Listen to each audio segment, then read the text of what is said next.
This week on Backyard Footy. The parents. It wasn't even just the students, it was the parents as well. And they were yelling monkey chants at our whole team.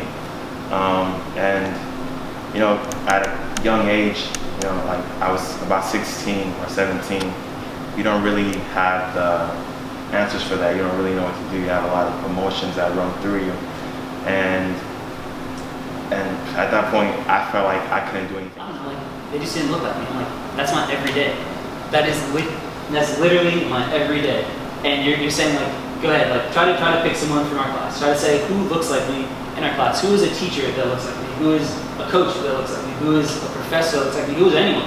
Like, other than the people you see on TV. Someone mentioned Arsenal. Arsenal was my team too. Thierry Henry, Sonia, Sol Campbell, all those guys are the guys I looked up to. And, that didn't even click with me. Like, Henry clicked, but all that stuff didn't click with me. So I think in terms of having diversity in the places, like you're talking about, the Redskins hiring the first president who's African American, having diversity in those places is paramount. I can, link you to somebody who can help. I think that goes a long way. It just like kind of shows you that, like, look, I might not get it, but I'm going to try to help you no matter what your situation is. Because I think as a kid, when you're looking at an adult, you can kind of see through a lot of the bullshit. Excuse my language, but nope, you don't have to excuse the language. Remember? That's right. But I think it's good, just to be honest.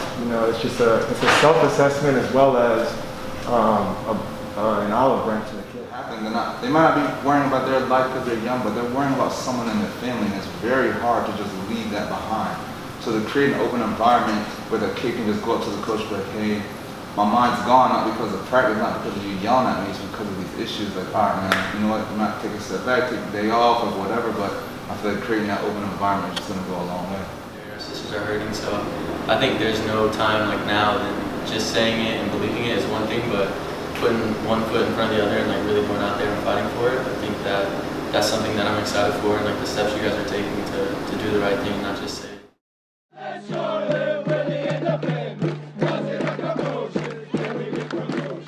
One club, one love. We stand against racism. We embrace our differences. One club, one love. Today, tomorrow, and forever.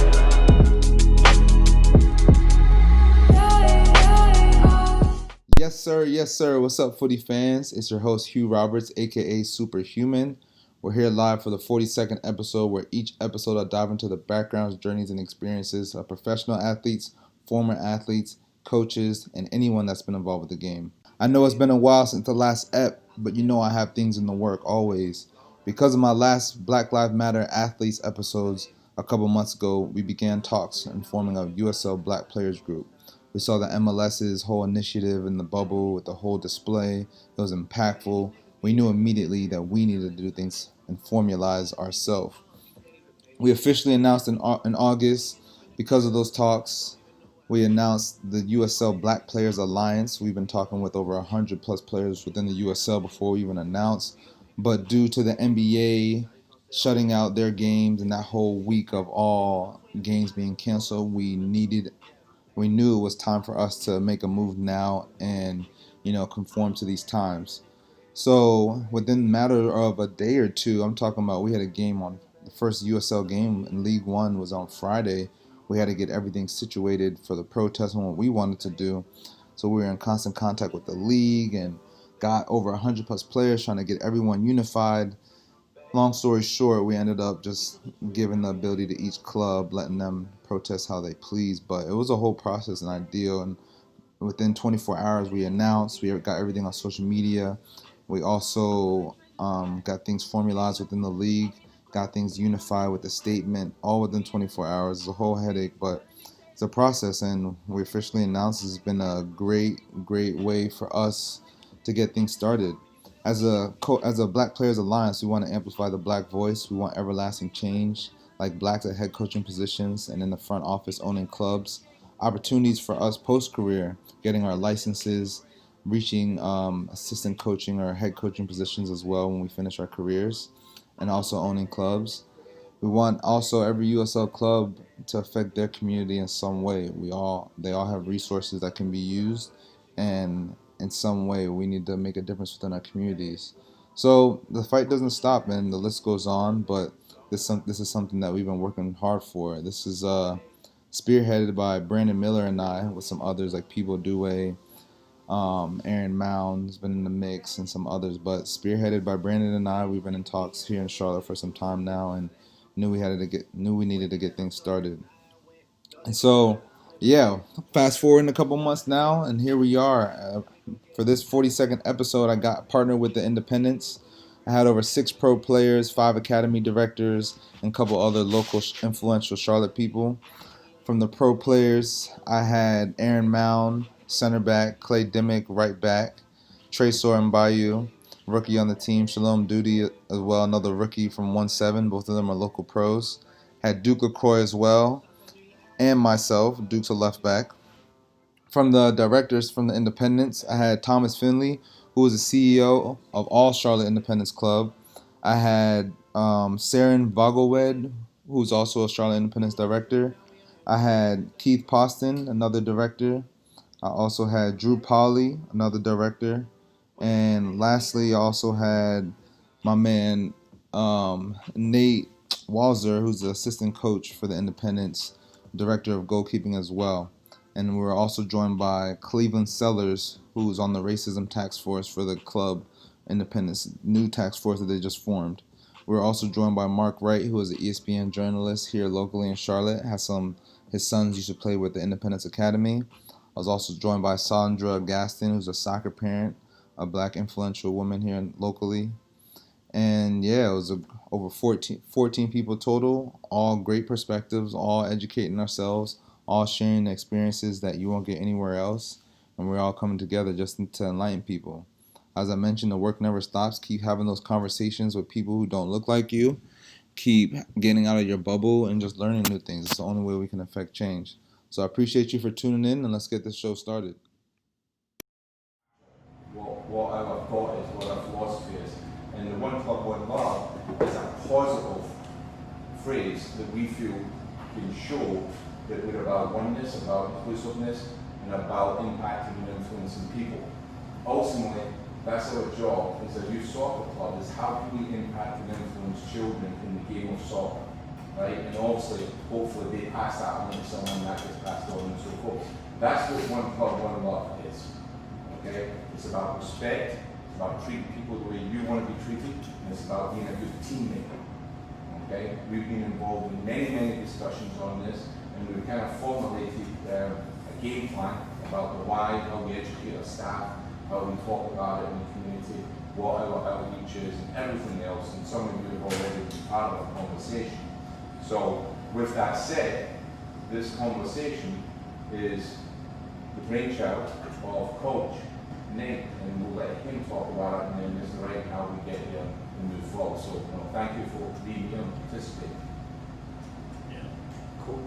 So, the biggest thing for me is through an organization, we want to take you guys and we want to continue to foster a culture that starts from the top, goes all the way through the youth club, and we give you guys an environment to share with some of the younger guys, the experiences, the thoughts, the conversations that we're going to have to help them educate and to learn. And the biggest thing for me is how we can impact the youth, and so how they can understand what's going on, how we can help them to support them, to empower them, to make it so that they understand that their opinion matters and that they can understand. Because you look at the game, and the game is so complex. It's not an individual game. And I think a lot of the things that we see in the game tie into social justice perfectly, the complexity of it.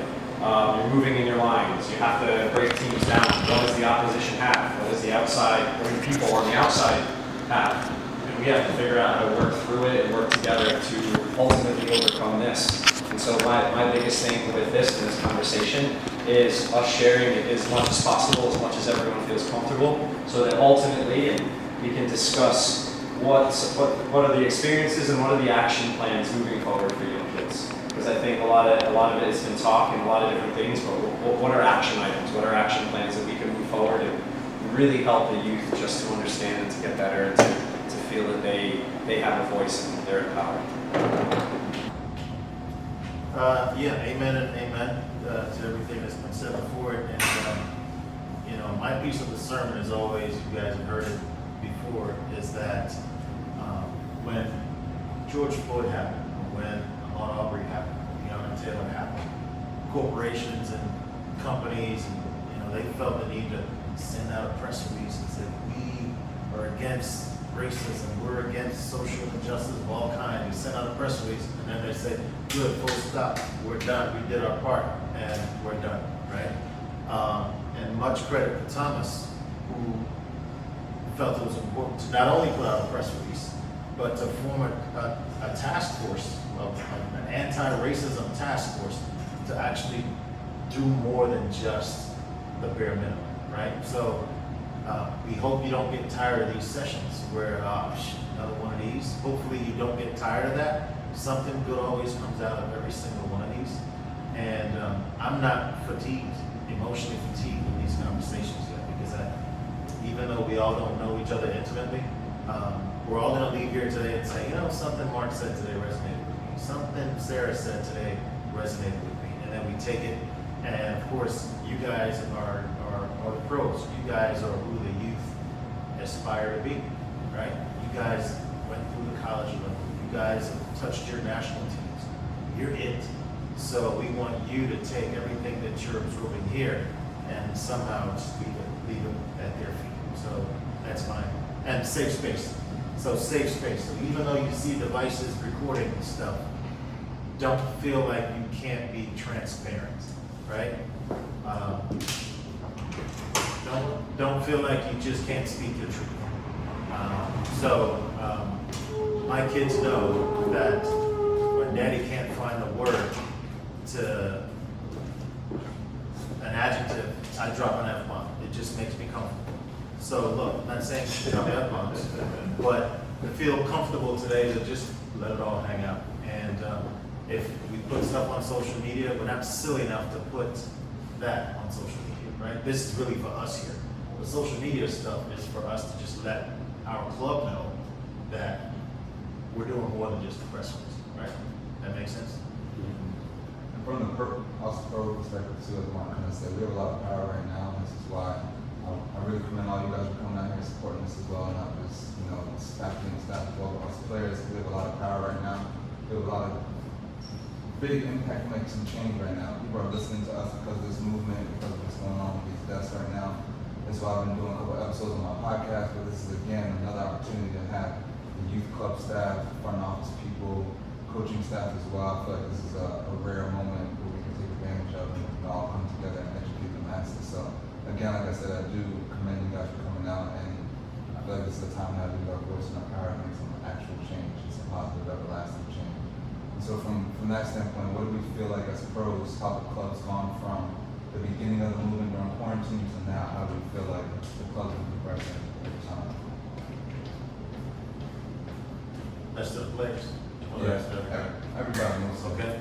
How do we feel like the club's been progressing over time? I think the club, and I'm going to speak in behalf of the task force, I believe, and the club at the same time, because it's representative.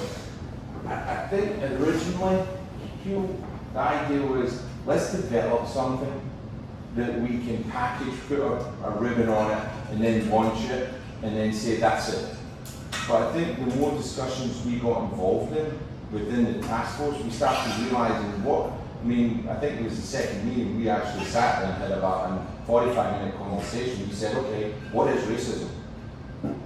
Right? His definition of it might be different than mine, and Europeans' definition might be different than America. So, but what really is that? And we just taking the time and peeling back different layers, so we really understood what is it we want to accomplish, why do we want to do it, but within that process, we had to really pull back the timeline in releasing something that said, that's it, we're done, this is what we're about and going forward. I think what we've really accomplished out of the gate is having conversations, and not just in a small group format. That everybody involved in that group has had those conversations with other people in the club, And for the very, very first time, this is conversations that, honestly, people never really talked about before. And I think for me, that's the biggest accomplishment right there, is we're willing to say, hey, this ain't cool, we're going to talk about it. And if you're uncomfortable, we get it, let's talk to you. The club has lost a ton of we've lost a lot of members because of this. We've lost maybe close to 6 figures, where people are saying that club ain't about me, you're supporting Black Lives Matter, we're out. And we're like, okay. And not one board member, not one staff member, they said, hey, should we revisit this? Everybody said, let's keep going. And for me, we've accomplished that. I mean, from that, to me, it sounds like the conversation is more so needs to be had with the parents then. You know, like it doesn't sound like the kids are taking themselves out. So like how would, obviously you guys are better with the youth side of sports than we are, but how does that happen? Is that something that is possible to get parents on the same page in terms of having those same conversations? Because, I feel like especially those age groups, they're not really making that many decisions, purely on their own. And so the more conversations that the parents are having with the kids and the examples that the parents are showing, I think is going to be the most effective way for those particular age groups for sure. Yeah. I can talk all day, so I don't want to dominate. I'll jump in, right? And I'll start by probably introducing myself, right? So Cleveland Sellers, moved to Charlotte probably 10 years ago now from Atlanta. Originally from the Carolinas, small town, Denmark, South Carolina, country boy. Married for 20 plus years. I've got 3 kids. Older daughter, 18, who's at Pembroke playing soccer. My son, 16, playing for Independence, and my youngest is 14, playing for Independence as well. So first, I'm a parent and I'm a family guy, right? What I've noticed is some of the challenges and the conversations that we're having, some of us have been having for a long time. We've been seeing and hearing things, and we've been having these conversations amongst ourselves as African Americans for a long time. Now what I've noticed is there is an appetite and a need to have those conversations at a much broader scale, right? With different groups of people. One of the benefits, and I'll talk with our club specifically, one of the things I've noticed, and I'll go from a macro to a micro level, soccer globally is very diverse. But one of the ways that I became a soccer fan was, and I'll age myself, right? I remember as a young kid, I used to watch soccer on TV, but it came on in these weird out like 3 in the morning. And back then we didn't have remotes. I used to have to turn the dial in between channels, and it would be in a different language. But the only team I would catch in Denmark, South Carolina was Arsenal. And when I watched Arsenal play, for me, and I didn't figure this out till later, they looked like me. So I could relate to the guys playing. I saw a sport and I said, wow, so we play soccer, right? And it's an amazing game. I'm gonna try to play as a young kid, right? So there's importance in us being on the field, on the sideline, and visible in the game. What I've noticed at Independence is that for the most part, especially in the academy, I'll speak for the academy, we've got a very diverse group of kids, right? Extremely diverse group of kids. They're having conversations with each other. I think your point is valid.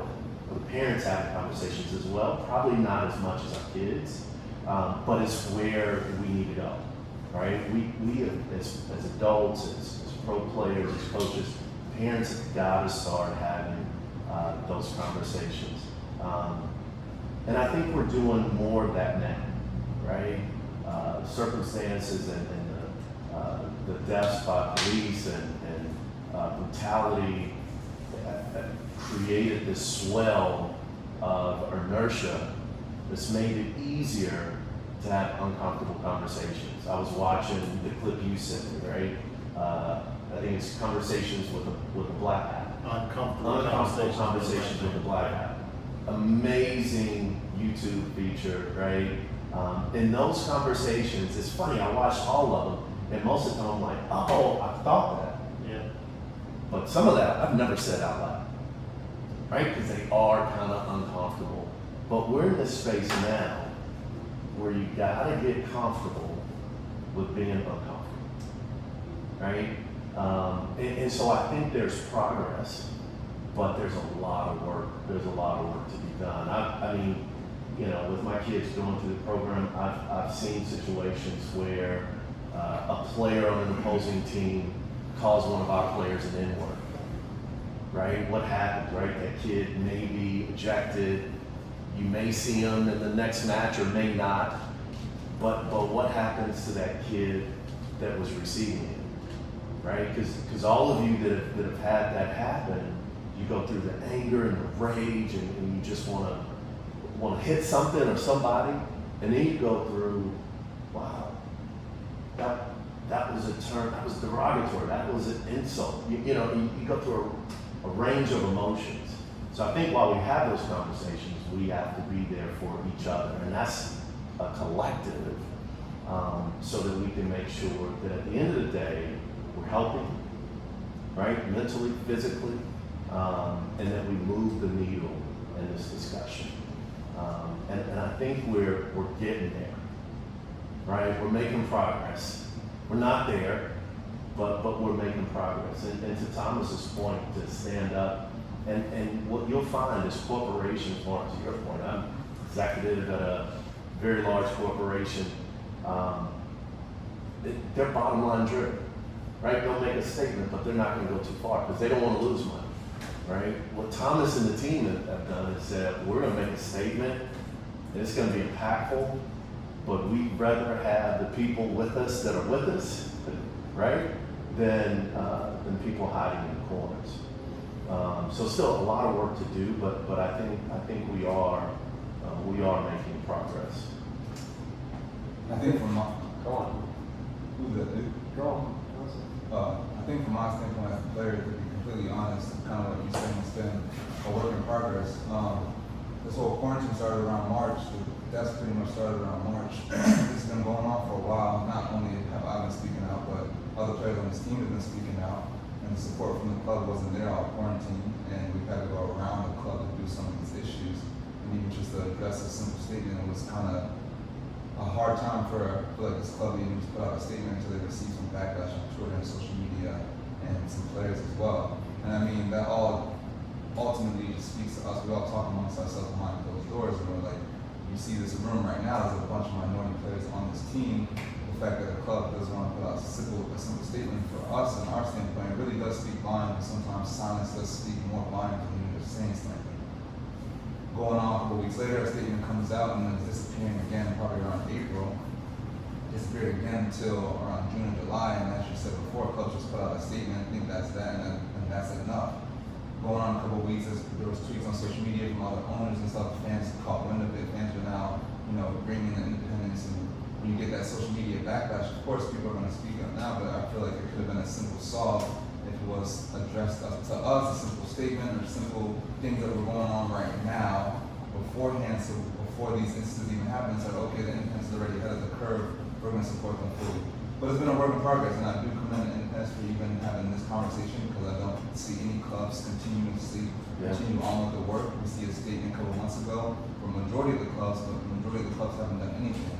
Here, we're having these meetings here. We've met with the CFO, trying to work out some food drive and some health plans as well. So the progress has been, a step in progress, baby steps here and there. It's been a work in progress, it's been getting there, but it's a better late than never thing. And like I said, I do commend the organization for speaking up, because it does, this community, since I've been here, this Bluefield actually, but it's very diverse. A bunch of Spanish people, a bunch of Black people. You're not just speaking to us, you have to speak to the kids in the next generation, wave of kids that are coming up, parents, whatever. They're all going to see independence and be like, hey, are they going to speak to us, minority players, or not? If not, maybe we'll look elsewhere, kind of thing. But you don't want that. Ultimately, it's a business too. We want everyone to feel some sort of togetherness and camaraderie. So I do feel like it's been a work in progress, and Yeah. So outside. I think it's I think it's great. Kind of the thing that you said. It's about we're continuing the conversation, and there's not many people who have been continuing the conversation. It's just about the education. I think Keith might have talked about it earlier on. And you said you were at training and you heard some 6, 7, 8-year-olds having this conversation? Yeah, so the thing is, we talk about it, right? I do work with our grassroots program. So the conversation is happening in and around us.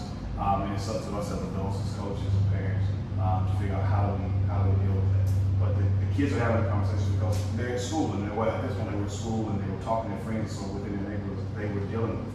But again, not many adults are probably having enough courage to talk to them and explain to them, this is what this means, this is how this is going, and how do we rectify the situation, how do we make it better. But yeah, those conversations happened. We were at camp, and it was little kids having a conversation off on their own, and I had to come by, and I'm like, oh, okay.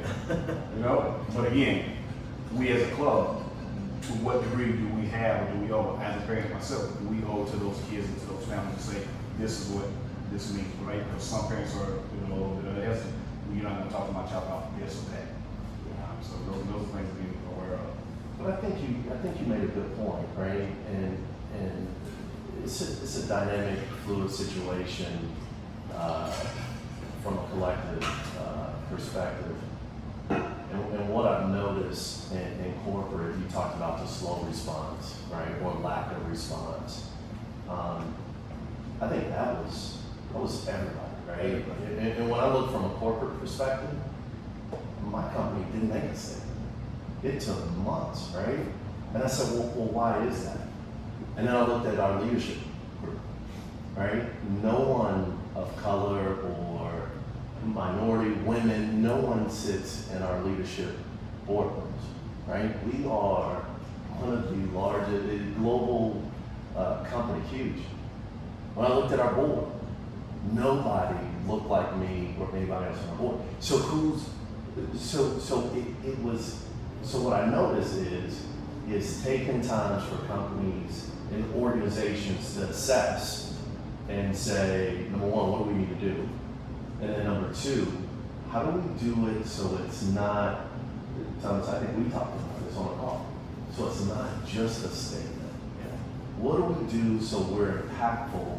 We don't want to be first, but we want to be the organization that sustains for a very long period of time, right? So my 14-year-old is sitting in the same chair, right?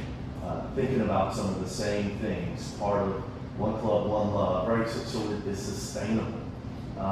And that's the challenge, because I felt the same thing. I was like, man, nobody's really, I'm putting all this sweat equity, 7 to 8 every day, and nobody said anything from our organization. Nobody sent an email and said, hey, I know you're having a rough day. We get on conference calls and it's business as usual.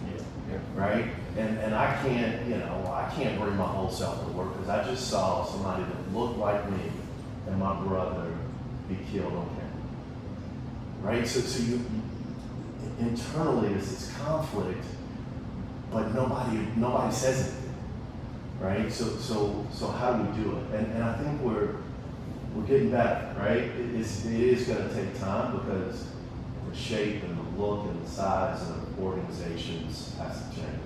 It's you're right, Cleveland, and great points.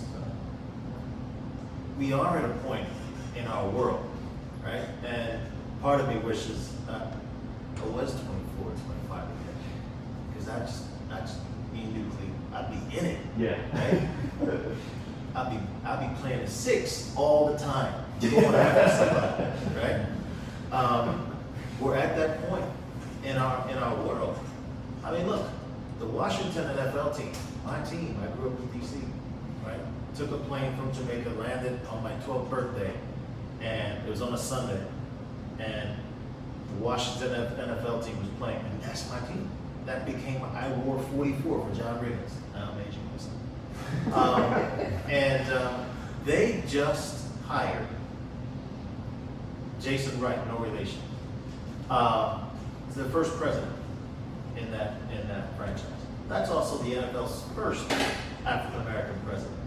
The league is 100 years old, right? Also, the team just changed their name, right? The team is 100 years old. And they don't even have a name. They're so confused. This whole movement messed them up so much. They're like, let's just go watch the NFL team until we figure it out. Name, right? So it's not just us, right?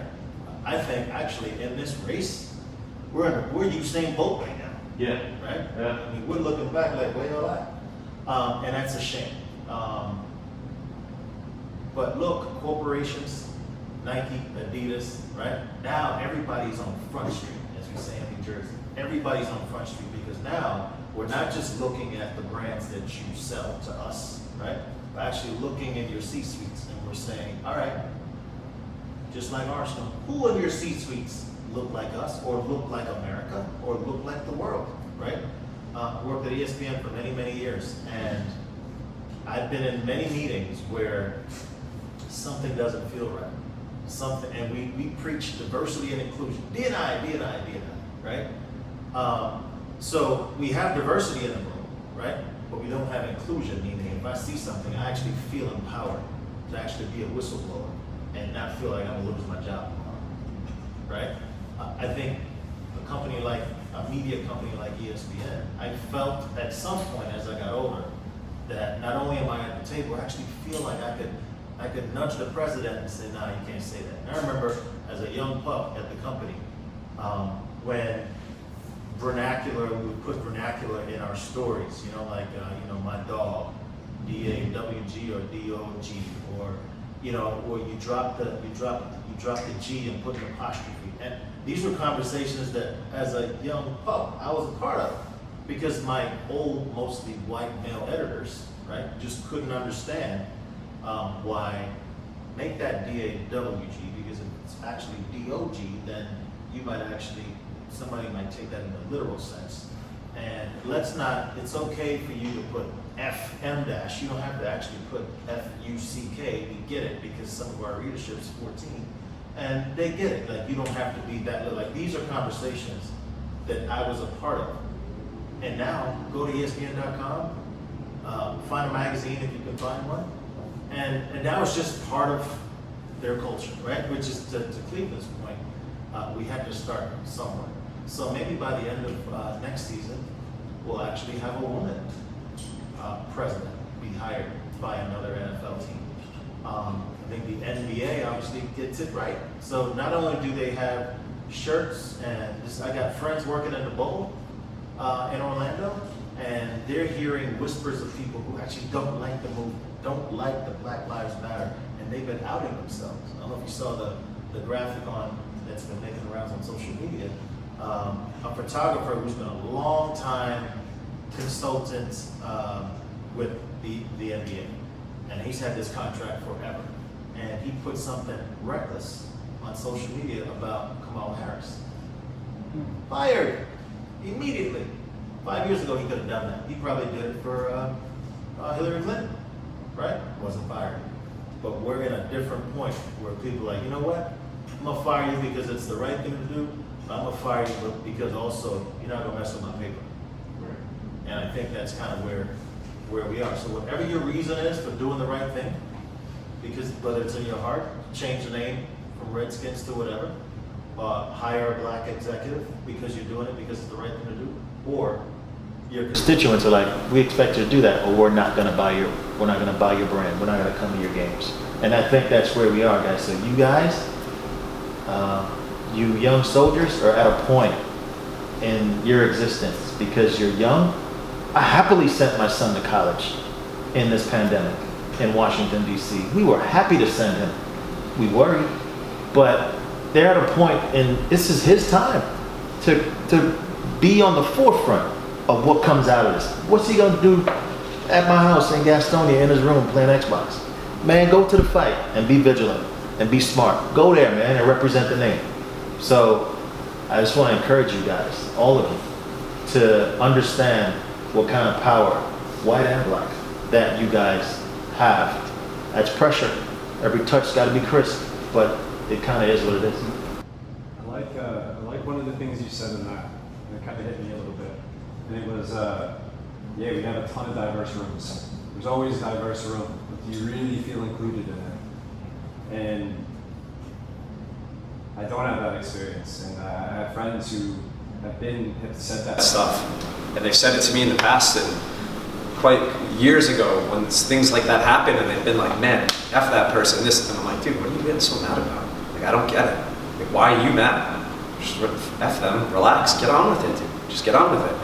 And not necessarily this, and maybe some experiences in the past, and it's struck a nerve with me. And from my experience, I've said, dude, just forget that person, just move on. And he's like, no, don't, you can't just move on. And in the past, and in moments in my life, I'm just like, all right, move on, but you can't. And I think this moment, maybe for me, has really struck a chord, and that wokeness that you've talked about a number of times, that no, you don't just move on anymore. And it's made me think about how many diverse rooms have we had that kids have not felt included. Like, how many teams have you been on where, I'm sure you grew up in, I'm sure you guys have all played for predominantly white teams, 100%. Diverse, not really, but did you really feel included? And maybe you were on a diverse team, but maybe you still didn't feel included. And like, it makes me think about how the kids feel. How can they express themselves? How can they play freely? How can they speak their mind? When I don't really know if I belong, it's hard to speak your mind. You don't know if, do I say the right thing? Do I not? Are they just gonna write me off and give the response like, dude, why are you getting mad? Just get on with it. But this for me, and I just keep going back to thinking, like, how do the kids feel? And how do they feel in those moments, and how is this impacting them? I just think that the conversations that are being had, and the stuff that you guys are putting out, and the stuff that the club's doing, and all of that, just that sentence that you said there, it's diverse, but are you really included? That kind of struck a chord with me a little bit. Yeah. Go ahead.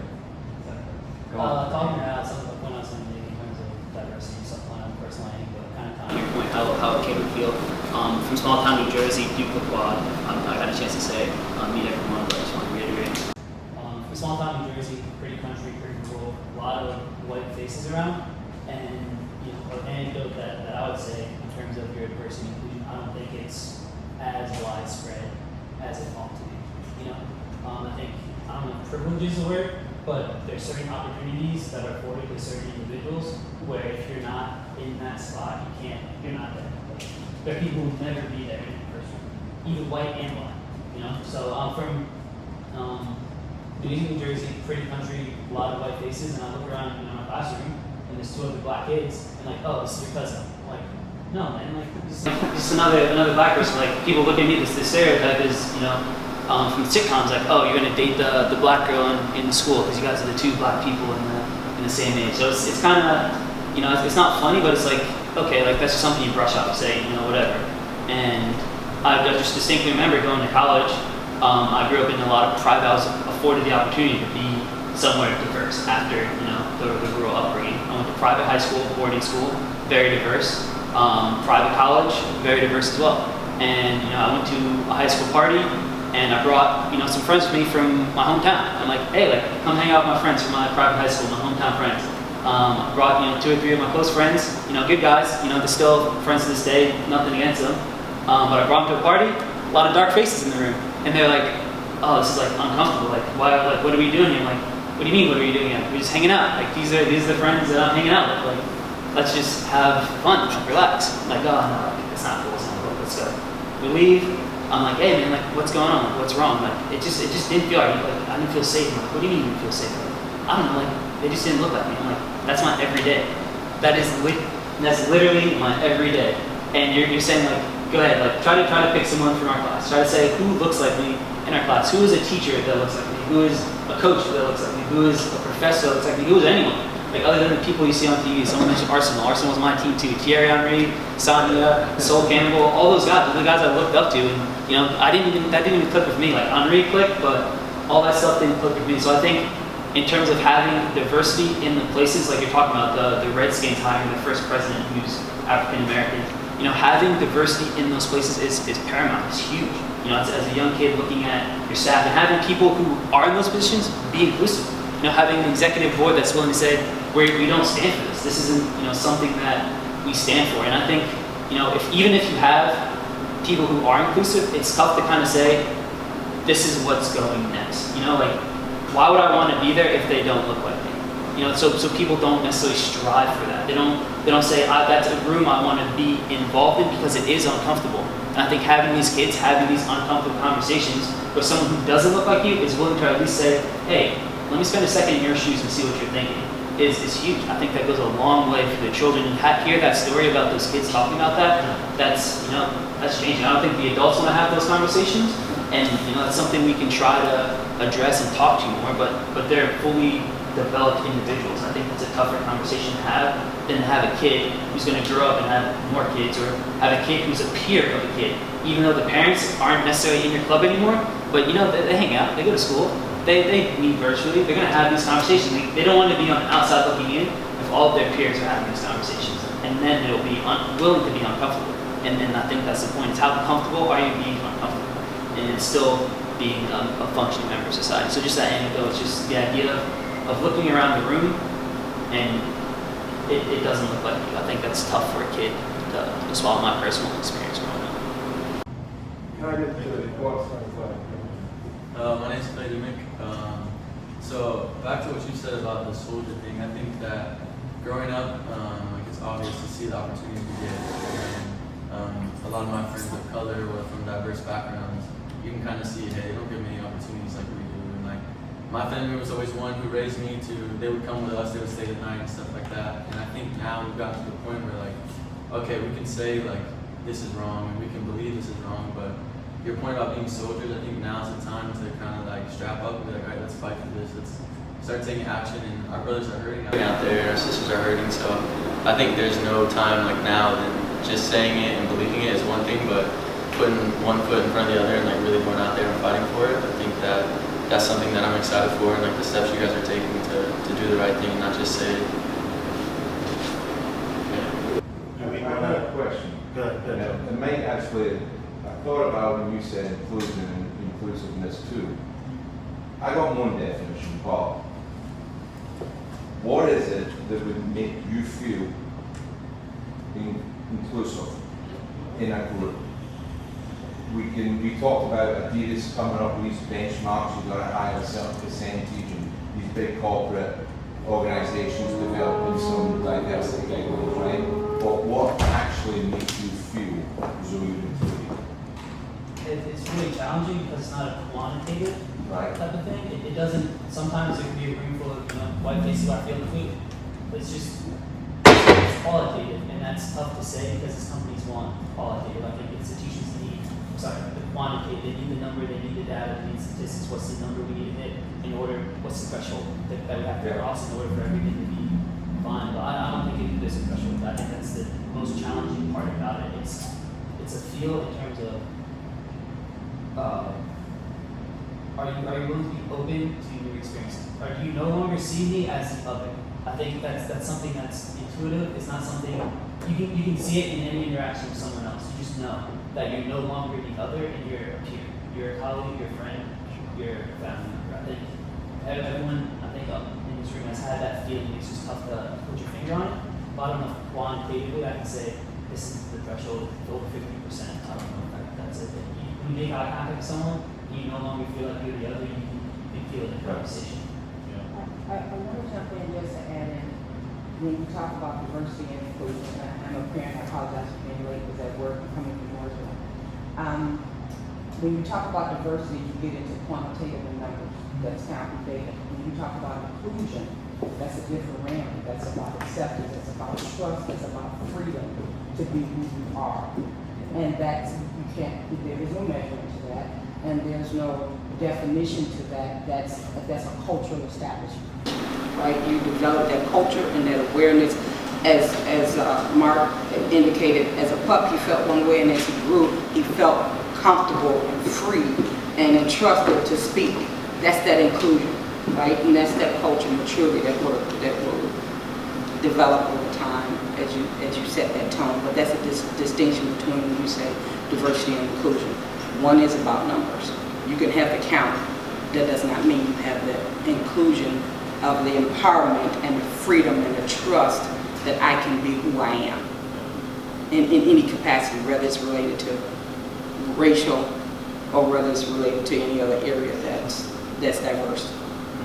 I think to piggyback on that, I think the start would be having us, I know you might not want to have pro players in the meeting, but to have us in the meetings and hire some guys that's already on the staff, so when issues come, you're not one staying silent, you're not talking about us players, you already have a guy on the staff like, boom, what's going on with the issues. Maybe he put out the statement himself, maybe he already talks to you guys about the meetings, like, this is how we feel, this is what's going on, this is what you guys need to say, but to have one of us in the meeting, a couple of us in the meeting, just opens the door for everyone. It's just going to educate the masses who don't understand. It's going to create that environment where you feel comfortable now, even not just for us, but comfortable for the counterparts as well, because they've never had to deal with these situations.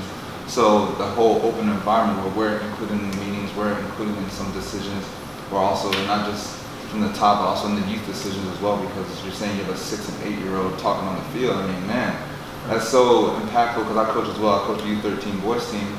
And you know, I have a bunch of minority Spanish kids on my team and black players on my team, and I haven't had to talk to them yet, but sometimes, a lot of times, coaches tell us to leave what's going on off the field, off the field, but it's very hard to do that when, okay, the 6 or 8 year old might not be fearing for his life, but he's fearing for his older brother or his dad.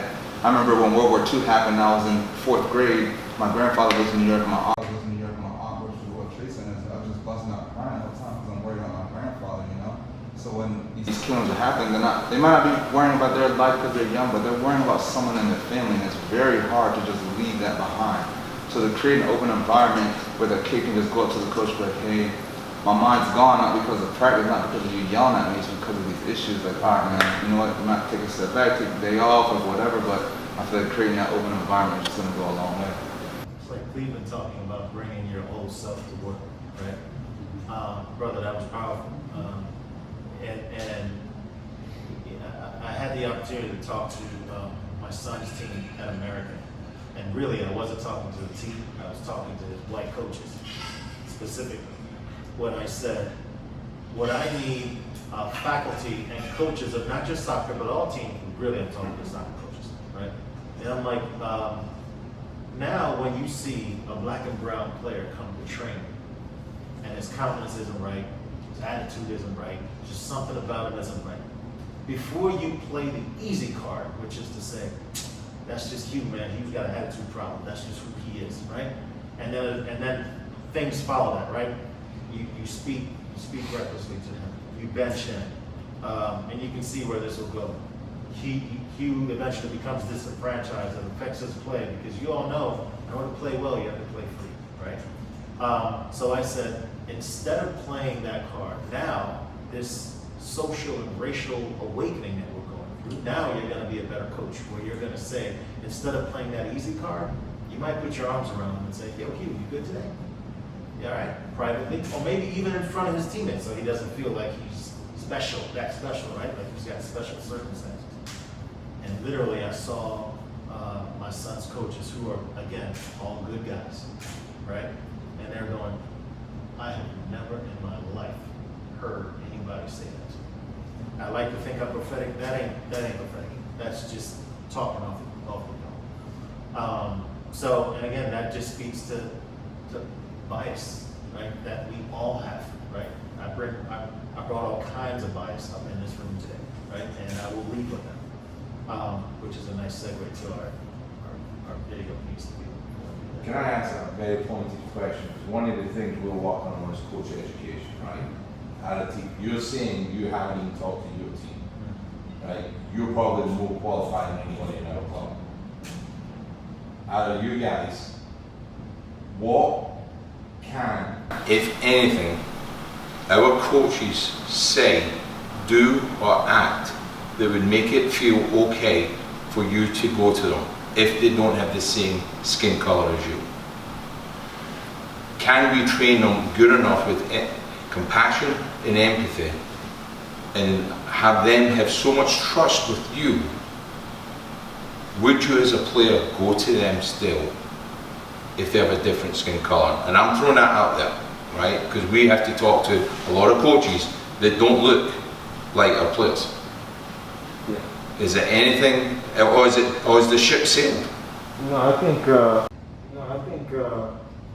from my perspective, I think that if I go into a team situation, I'm looking at a coach, and I can like kind of tell from a coach's background that they're not going to be able to understand everything that I come to them with.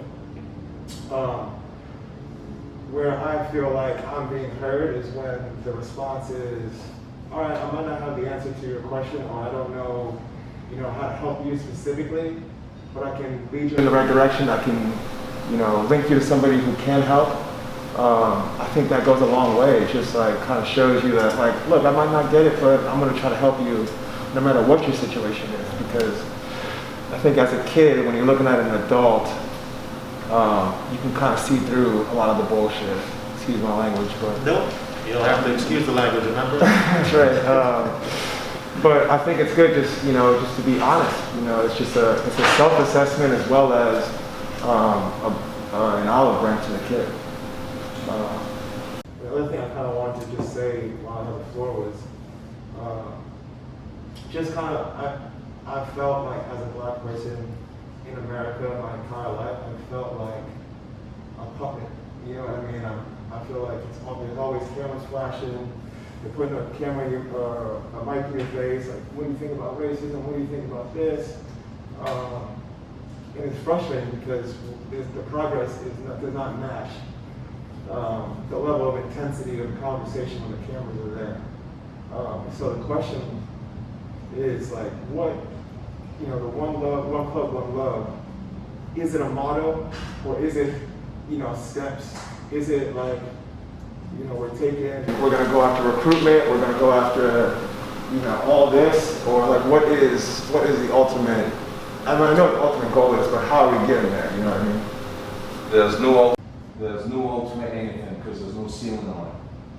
We're looking at who and how we hire people. Black, white, brown, male, females. We're looking at everything. We're not just making a statement. There's no ceiling, there's no ultimate goal in the sense of if we get to this, we've succeeded. Right? So we just want to impact and influence as much as possible, as long as possible, and it's continuous. I want to create an environment at the youth club where we won't have the answers to it. I wake up in the mornings and I say I'm sorry to my wife before I even get ahead because I make mistakes every day. Now that's tongue in cheek, but we're going to make mistakes. I want to create a culture where the staff sit there and say, I just talk, I will listen. And for me, that's what we need to do to create inclusiveness. It's just freaking listen to people and respect people. And you may not agree with it, you may not understand what they're talking to. You may be from Scotland and have no idea what someone's like growing up in a small town in South Carolina or North Carolina, but you just need to listen. And I think by listening, that's where, if you're, I'm torn personally because I don't know if there's a certain point it's too late for someone to get it. You got it because how you were raised. Some people may not get it. So that's why for us it's very important to focus on the kids. Focus on the kids, focus on the kids. And if you can pull some parents along with you for the ride, great. I don't know if I answered your question. No, yeah, I think it's really good, and I think to piggyback a little bit off some of the things that people have said, it's about people understanding their experiences and understanding, especially for a coach like Thomas's question to you, what could a coach say to you? Well, what if you go up to a coach who's never had this experience before, who like literally just doesn't get it? And I guess I go back to my experience. My mother's a marathon runner. Went to New York City every single weekend my entire youth, and always took me into the city. And we stayed in Harlem with this guy Tusvey Fay, won the New York Marathon in 2005. We'd sleep on his floor every time we went in there. We'd get there and I'd be like rolling out the sleeping bags.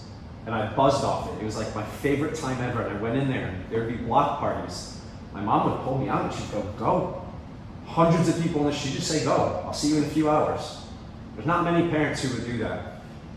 And I didn't know any better. I was out.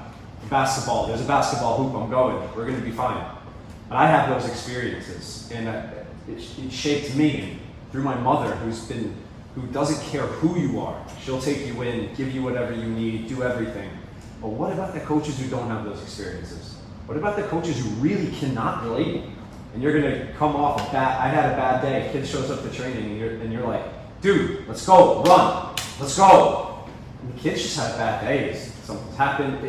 We don't know what goes on off the field a lot of the times, and now kids have to show up and you have to perform. I mean, you guys have to perform in training, but sometimes I don't know what you're going through. I mean, you guys are doing so many things off the field.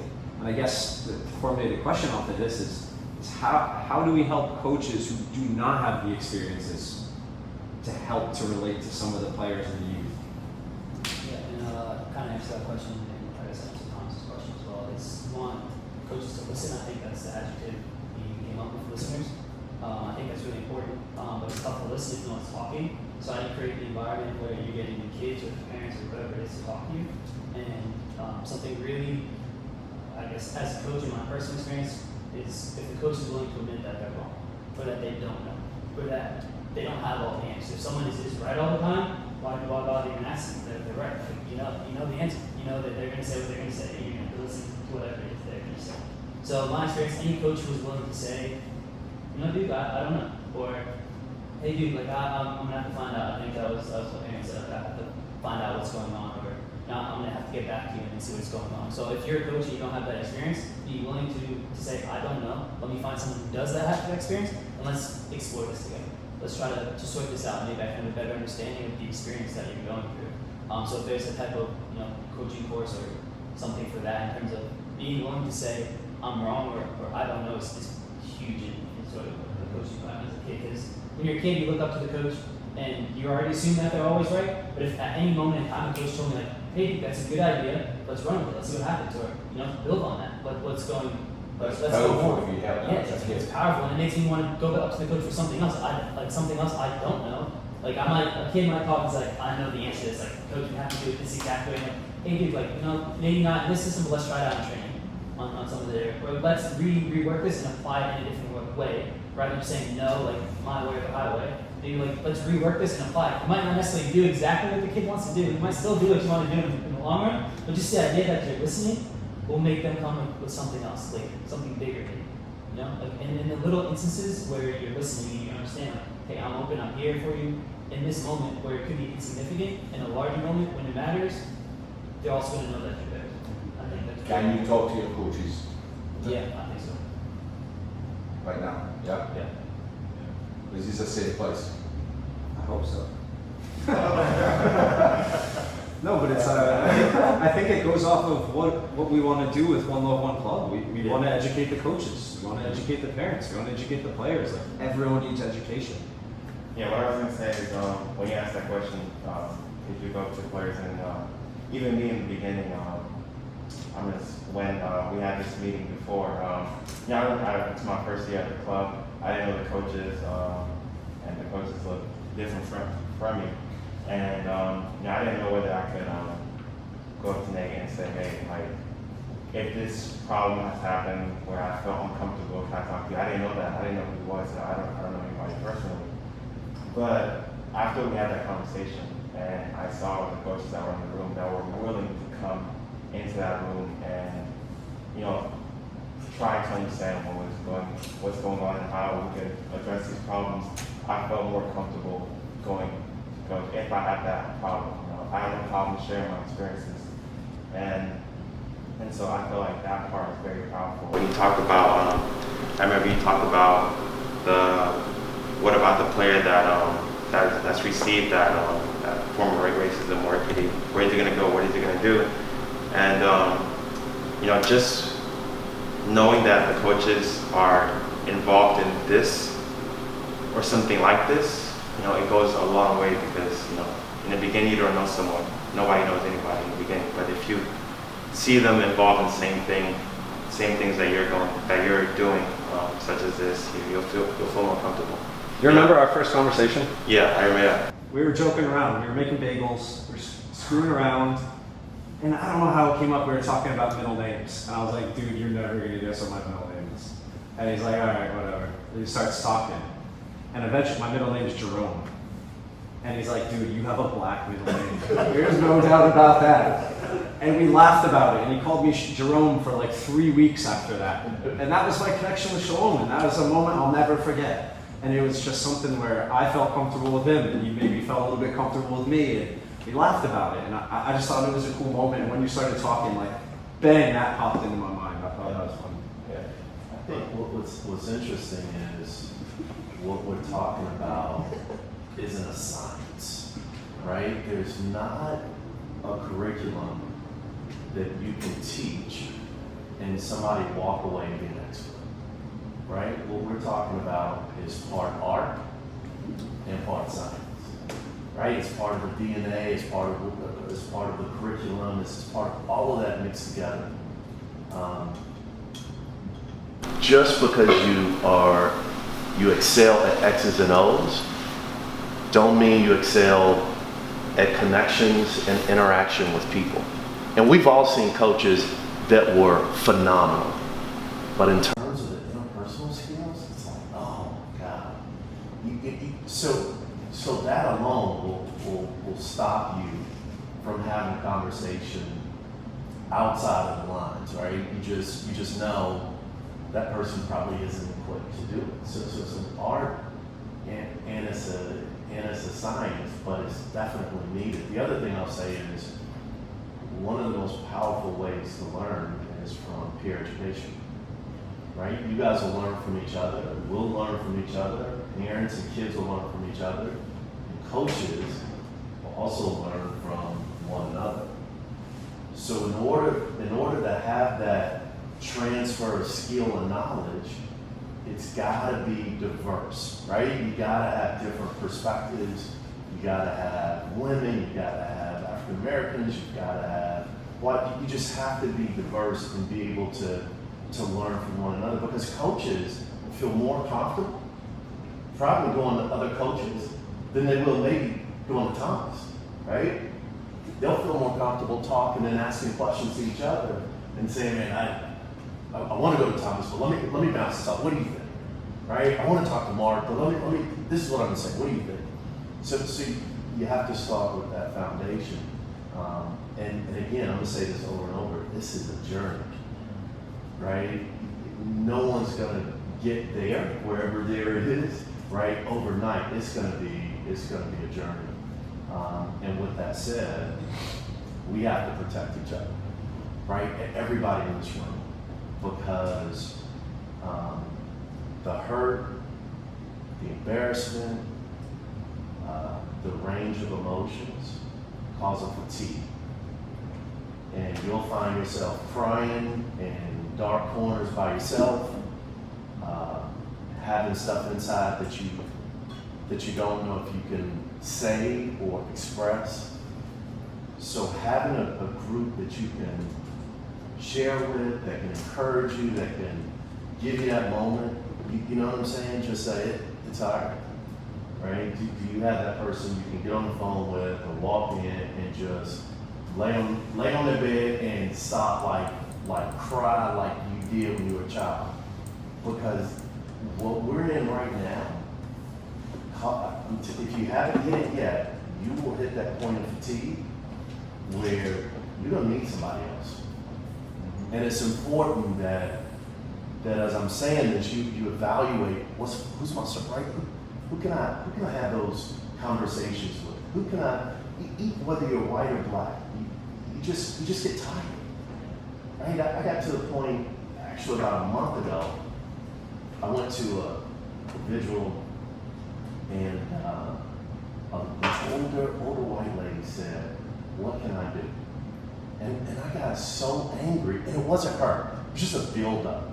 And I said, if you ask me to do more work again, like we're struggling, right? Why do I have to do work to help you figure out what to do, right? In your circle, figure it out. You tell me what you're gonna do.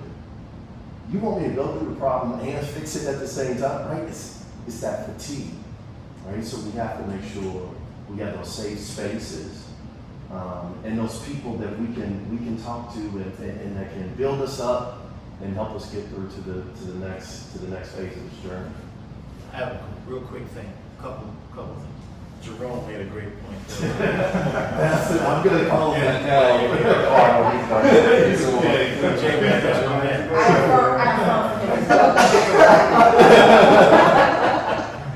Yeah, I don't know any white people named Jerome. Jerome Bettis, Jerome. All right. And the second thing is, when I grow up and become an adult, I want to have Cleveland's delivery and smooth. He's got that crossover like this. Anyway, great points. And I literally just had a conversation in an interview with Ben Watson, who played in the NFL, and we had the same emotional fatigue conversation, right? And many of my well-meaning white friends have called me and reached out, just, what can I do? I'm so sorry, help me, I didn't know, right? And part of you is like, have you been under a rock, right? And that makes you mad. Why didn't you know? But we have to have two things. You have to give them the grace to be ignorant, and you have to give yourself the grace to be angry sometimes. But the thing that you cannot do as a black person, you cannot not take their call. You might be their only black friend. You have to take that call. So you gotta get your mind right? And figure, am I too angry to answer right now? Or do I have my thoughts together? So I have a couple things that I say to them, right? And I make them feel good, whether it's with humor, right? Whatever, I call Bill Jerome, whatever it is to kind of soften the moment. And I say, look, thank you, right? I appreciate you. But here are some things you can't do moving forward. Here's some things you can't say from today forward. You can't say, I'm sorry. You can't say, I see you. You now say, like, don't say any of that, because it suggests that you didn't see me before George Floyd, right? So let me help you with your narrative to give you some words to say. So that's just part of it. And the last thing I want to say to you brothers, you guys are brilliant. All of you, you're brilliant. And I need you to understand that you're more than just soccer players. You guys are all here today, even the ones that haven't spoken. And I know you are. You got that silent brilliance. And I wish I was 25 again, because now is the moment for you guys to really harness all of that. And I know I'm an old cat, right, talking to you guys and preaching, not as smooth as Cleveland, but I'm trying. It's just understand and embrace kind of who you are in this moment, even though it's a moment of confusion and it's a moment of fear, and corporations are timid and they don't want to do the right thing. We're frustrated by that. It's you guys who can do that. So just harness that. If you remember nothing else I say today, just remember that piece. I think lastly for me, just to shed a light on the players' experience to answer Thomas's question, piggyback on my guys, you asked him how can coaches learn? And kind of going off Nate too, when you said, what if the coach doesn't understand? From a player's perspective, to be completely honest, before this time now, I'm probably, and I know most of my players that I coach and growing up with my area, and that's probably never going to a coach about any off-the-field issues. If you're trying to make varsity, if you're trying to go to the top Catholic high school, you're trying to go to college, like those things are in the back of your mind where you're not going to voice your frustrations, where a coach is like, oh, he might be soft, and put him on the bench. Oh, you're complaining to me? Why? On the bench kind of thing. You just don't want to ruin your opportunity until you know this is a safe place where I have some kind of chemistry with the coach. Before then, if there's no chemistry, nothing, a player is never going to come up to you. I had a kid the other day who had Oscar Stoddard in both of his knees, who's crying on the field, but practicing. I'm like, yo, just step off the field. No, I want to play. He's crying, like, you're in pain, just stop. I want to go. And his dad came up to me after, like, listen, I got to take him out for a couple of weeks now that he can barely walk. And I was looking at my kid, like, thinking about this conversation now, it's like, man, like, he really wants to play for me so bad in this elite team or whatever, and I understand, but from the player standpoint, it's just like, ball until I get my opportunity, and then I'll call my coach, and then I'll stop and take a break. So from my perspective, from the player standpoint, that could be sending emails out to, the parents on your team, could be having conversations before practice, or just one conversation before the whole season, address the issues. I'm here for you guys. Mark said, put your arm around the players. You guys need anything from me, I'm here. Man, I'm going off Duke said, once you say that, the whole rest of the season, the door is open. Every player pretty much is going to come to you from a frustration standpoint, anything you need to that they want to voice to you, all because you opened the doors from the beginning. So I feel like just being transparent with your players, your parents, sending them a little email, the coaches as well, talking to them too, like, hey, you guys need to maybe say a little so-and-so, a little piece, or send out a little email to your parents, just educating them like, these are the issues going on, okay, cool, the elephant out the room is gone now, let's have fun, we all can, have some camaraderie. So let me ask you another question. As a player, right, on the field, and I joked with Keith about being the talking black guy where people call, we ask you questions, right, and how to act and all that. And if we have teams, you said the academy is diverse, right? It is.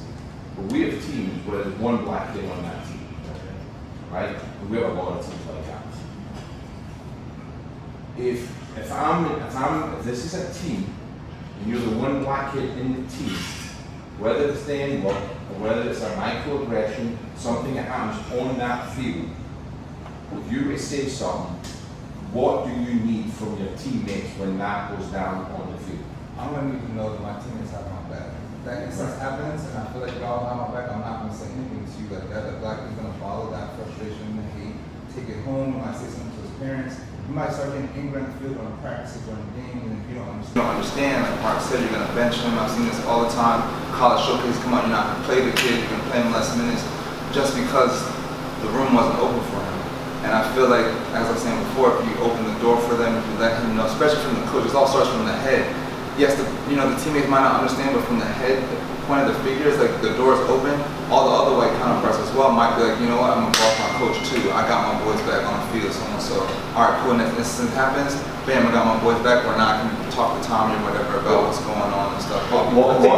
We've got people that are just us, we're just now talking about stuff.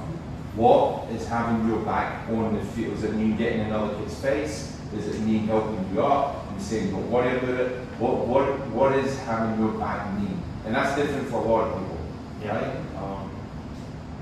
So last time we had this meeting, I was talking about my experience dealing with racism on the field, and I talked about how we were on the field with my team, we were a minority team. We were playing in the Charlie United. They let us play there for them. So we had a lot of Hispanic players and we had a lot of African refugee players. And so the team was full of refugees and immigrants. And so we were playing against a team that was predominantly white. And we were at their turf, and the parents, it wasn't even just the students, it was the parents as well. And they were yelling monkey chants at our whole team. And at a young age, like I was about 16 or 17, you don't really have the answers for that. You don't really know what to do. You have a lot of emotions that run through you. And at that point, I felt like I couldn't do anything. You sent me a video a couple of weeks ago where Rigo was talking about the same experience. And I felt like I related to that as well when he's speaking that same situation that happened to him. And so to answer your question, like how can you feel it? Or what should your teammates do in that instance? Mark, you said last time, you said like you don't have to play. I said that game, I played the whole game and I went home and I dealt with it. And it's been 5 years later on. Haven't told anybody about it, just carried on and just dealt with it at 16 years old. But what I was gonna say is, as you said, a kid shouldn't have to play through that. A kid shouldn't, and what I wish at that time was, I wish one of the opposition's teammate would have said, hey, like what they're doing is wrong. Like, and by which something more would have happened where the game would have stopped and they were told them, hey, don't do that, we're not gonna play the game anymore. Something that was more extreme than just, get on with it, as you're saying, and just, what's going on, just move on with it, move on. Like, that's what every kid would do in that instance is say, it's all right, move on with it. Another thing would be to say, hey, like, we're not going to stand for that. As a team, as the opposition, we're not going to stand for that. Because my team was was receiving that hate. So if I did have teammates that were, if I was the only black kid on the team and I had teammates that were white, I would want them to say, hey, we're not going to play that. Let's tell coach this is what's happening. We're not going to stand for that. That's not who we are. That's not our club. And if something like that were to happen, it would make me feel as if, I'm not going through this by myself, and I don't have to just carry on and shut up about this, and I would feel as if I matter in that instance. And so, to talk about what you're talking, yes, like something more than just, being quiet in that situation. Having support of the club, knowing that this is what we stand for and we're not gonna let it happen. Because I do feel like a big part of that piece is the kids that are receiving that hate. How do they move on with it? How am I gonna move on with it? And so, That's unbelievable. And I think my hope through all of this is like kids now know, I'm gonna throw down with you if that's where it goes. Hopefully not. Or a coach is gonna say, yeah, that my team is out of here. We're not dealing with that. And I think that's what I've learned the most. And I hope coaches and players know that we have their backs now. And from a club standpoint, we've got your back. That's not happening, not on our watch. And we'll pull the team. Can't throw down the kids right now, but you know what I'm saying? Yeah. Part of the coaching education, because I'm part of that group looking to develop that, we actually talked about what would be the protocol that coaches will follow when something like this happens. Meaning, instructions to players that says anything happens to a teammate in this incident or others as we evolve and what we are inclusive to other things that are going on, that the response is just as when you score a goal, everybody comes together and says high five, right? Whatever you all do. When something like this occurs, everyone comes together and says, this is not about you, we've got your back. Those words come to that player. That coach himself does what he needs to do to that player, and he handles it from an official standpoint. But protocols and steps so that the players know that their back is held. So we're putting something actually in place as part of in clubs that come playoffs will be delivered this and told if this happens, teams are walking off. And I think one of the other questions is what we've been doing. And it's not just sitting talking, we're doing a lot of work on it so we can actually impact everything. And I want to add on top of Cleveland about the emotional overload that will occur if you all have not experienced it, to allow yourself to experience it. I have experienced it and at work, and I realized all of a sudden I'm on emotional overload from what's occurred. From the George Floyd, from the years, the generation, the history of everything, that all of this has surfaced up. And I could not stop myself from crying. I'm remote, I'm at home. And I'm doing conference and tears are just rolling. And I just shut it down. I shut it down for a whole day. I said I have to disconnect because I'm on emotional overload and this has just hit its peak. If you haven't experienced that, and it does come, allow yourself to experience it and to go through it, and it's okay. Because it's part of the healing process. And Cleveland, spot on with this is a journey. It's a journey because life is a journey. There is no end to this learning and evolving. So there's no cap to this. And what Thomas has tried to implement in this one, as it has evolved to be one club, one love, that inclusiveness, starting with racism, starting with Black Lives Matter, but the core essence of it about inclusion, period. About love, period, right?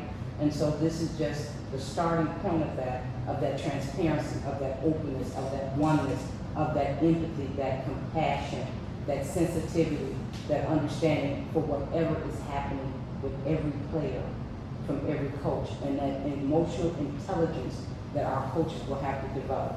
Those that are not, those are introverted and not socially equipped, that evolving for that, and that's the goal to get to, so that you have that growth.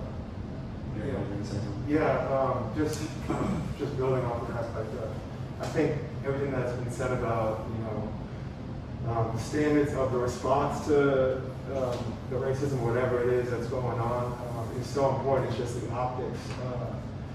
I keep thinking about like this country and how optics plays such a huge role with the masks and all this stuff, but it's so important to see, like, this is the response. Like, if a cop feels on a guy's neck, then, he's gonna get charged with murder, you know what I mean? Like, these people follow that.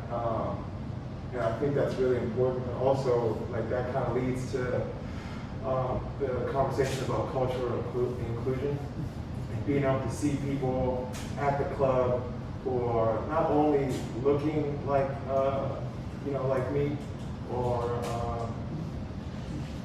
stuff like that, but also who are speaking, dressing, eating, listening to the same music. It just needs to be more than just. I can't remember earlier you said it was the difference between inclusion and diversity. Numbers versus. Right. I think that is such a big thing. I think the NBA is kind of starting to understand that. Like last night I heard Doris Burke say "in my bag" and I couldn't believe it. And it's crazy, but like I still don't know how I feel about it. But at the same time, it's like we see that there's something else out there, and we want to put it out there so that we accept that. You know what I mean? And I don't know. I think that goes a really, really long way. And I was going to say that one of the first things you said, when Thomas said we've lost some members, I actually didn't know the number, Thomas. But remember in our conversations, in our task force, and this is the point where we didn't really know each other that well, right? We said, hey, if we do this, we're gonna lose members. Thomas, you might lose your job. Are you okay with that? Are you prepared for that? And he said, yeah. But I'm sure he went home and thought about it. Like, okay. And then the second meeting, we're like, all right. The third meeting, and then by the third meeting, it was Miss Gaston who said, I led the messaging, right? And she said, Black Lives Matter need to be inside your messaging. This isn't just a global, we're against bad shit that happens to black people, right? Because we're better than that. No, we're here because, unfortunately, of what the world saw happen to George Floyd. Apparently it wasn't enough what happened with Ahmaud Arbery or Breonna Taylor or the thousands of others, but apparently the George Floyd one, during the pandemic, when everybody was like in tune, this is the one that did it. And so if that's what it is, fine. So let's acknowledge it and let's not dance around it. And I was gonna say about the people that we lost, the people who left the club or no longer want to send little Jane or little Bill to play soccer here at the club anymore. It's less about the message and really more about them, right? Believe me, I thought long and hard about every single word in the press release. Trust me, there's nothing in there that says this is bad for people in general. What it says is it's a really bad thing happened, we're reacting to it, and we're learning from it, and we're trying to be better for it. And if you got an issue with that, I ain't here for you. And there's just gonna be people in our circle that we work with, that you hire, that you play with, who don't want to be in this meeting because they're against it. You can't help that. Thomas, I don't think you can help them. No, you can't help them. And this is what's so sad and fucked up. Sorry, gotta say that. Because one of the phone calls I got was, listen, my husband's a sheriff, my father-in-law's a sheriff, South Carolina resident, my husband's father's a sheriff, and my cousin. I mean, I got the full history. And we can't be in the club because you believe in Black Lives Matter. That alone says a lot. You can't change that though. And this is what everything is up against. You know that. I mean, you know this. Those people are in the minority. We hope and pray. But yeah, and for me, I'd rather than be vocal, right? Be vocal, show your ass, and move on. But it's the ones that are not vocal, that somehow they feel as though the carrot's getting dangled and they're dying to say something, right? And so let them be vocal. But it's not about them. And it's not about us trying to teach kids, this is how you parents need to parent. It's about us saying, this is who we are. This is who we believe in.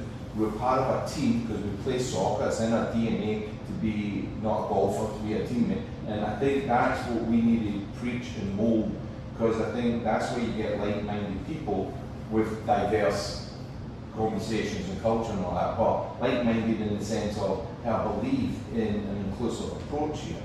And I don't know where I got that from. It's just, but there is people out there, and you guys know this, the ship is sailing. And it won't come out. But it's the 12-year-old kid, right, that we want to say, hey, you can do this on the field if something goes down. Yeah, I think it's finding that balance of like not spoon feeding everything, but also just guiding that conversation. Talk about having like coaches having conversation with coaches and players having conversation with players, but how do you guide that 8-year-old conversation? How do you give them the tools that they need to have the empathy that they need to make the right decisions? You know what I mean? Like, I don't know if I'm qualified, but that's definitely. Dude, I struggle with my own kids. Yeah. I was pulling up to the car. I'm going to tell the story. I don't know if you caught on. I said something, and afterwards it was like, shit, should I have said that? Right? I was like, I'm going to say. And I got 6 and a 7-year-old in the back, and we're coming up to a complex, tons of people, and she goes, there's Keith. And I'm like, who? What's wrong? And she goes, the brown guy. And the other daughter goes, no, he's black.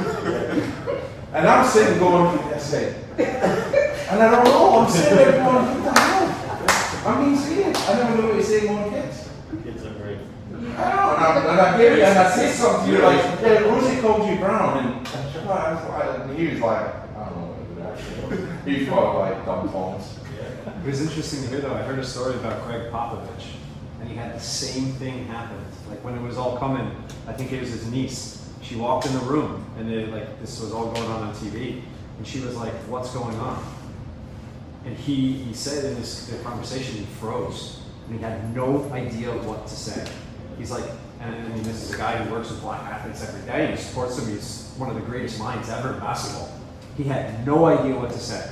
And he changed the channel and he sent her out of the room. And he was like, wait a second. And he had to call her back in. And then he's like, whoa, that is wrong. He's like, I can't believe I just did that. And I froze. I didn't know what to do. And I just froze. Called her back in and had to explain the whole thing and talk to her through it and talk. But like, even the most intelligent minds, the people who are in the trenches every single day, it's still uncomfortable for some people and they still don't know what to say. And I think like through all this, like I'm starting to learn a little bit, and this is my own growth, like what I can say and it's not bad to say you're black. That's okay, that's cool. Difference does not mean deficient. And that's what I think many have to get to understand. Our differences does not mean we're deficient. You spoke to your friends coming into a group of minority or black and feeling uncomfortable and everyone doesn't look like them. And they said they felt unsafe. There was a perception about us in terms of safety, in terms of deficiency, in terms of what we would bring to the table to them. Unlike your experience, you may not have necessarily felt unsafe, although we have encountered that as well. That it's assumed that if we are the only black who is all white, then we feel safe and we're okay because they're not perceived to be a harm. Whereas that's a perception of us.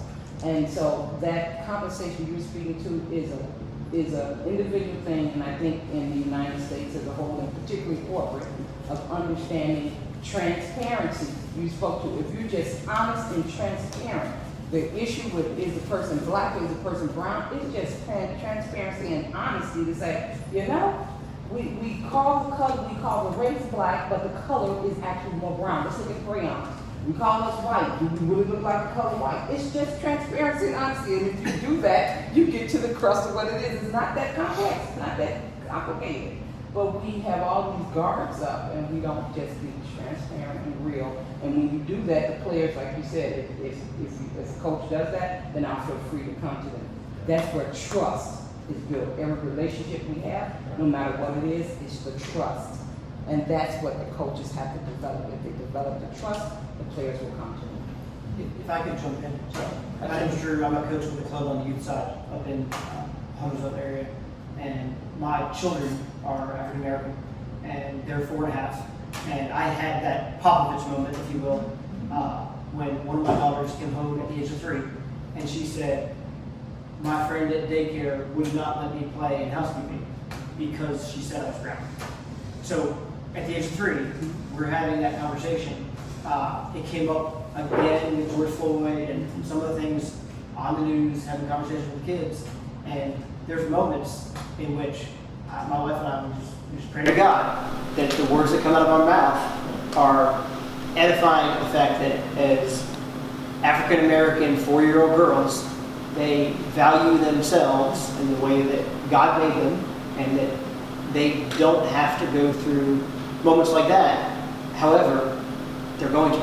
And I feel as a soccer coach, just to bring it all back, I wish that these conversations would have happened when I started coaching in my early 20s, because there are just lots of conversations that go on the sideline between coaches and players, where you don't know children's backgrounds, you don't know where they're coming from, and that coaching education piece, getting to a point where those conversations can happen is just neat.